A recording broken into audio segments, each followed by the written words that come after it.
नमस्ते साथीहरू, के तपाईँलाई थाहा छ दिनको मात्र 2-3 खजुर खाने बानीले तपाईँको शरीरमा कस्तो जादुई परिवर्तन ल्याउन सक्दछ।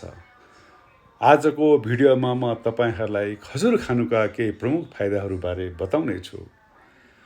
खजुरमा प्राकृतिक चिनी, ग्लुकोज र फ्रुक्टोज हुन्छ, जसले शरीर थकित भएको बेला तुरुन्तै शक्ति दिने काम गर्दछ। यसमा प्रशस्त मात्रामा फाइबर हुन्छ।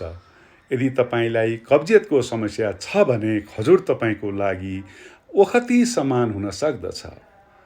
खजुरमा पोटासियम हुन्छ, जसले रक्तचाप नियन्त्रण गर्न र मुटुलाई स्वस्थ राख्न मद्दत गर्दछ।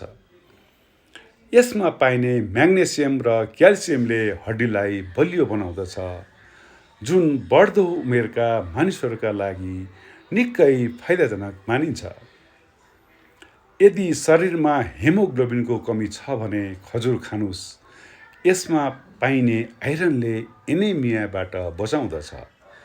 त्यसैले स्वस्थ रहनका लागि आजैदेखि आफ्नो डाइटमा खजुर यानि डेट्स समावेश गर्नुहोस्।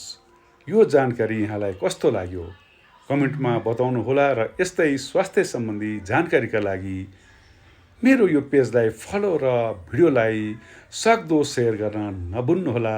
धन्यवाद सबैको। जय होस्। शुभ दिन।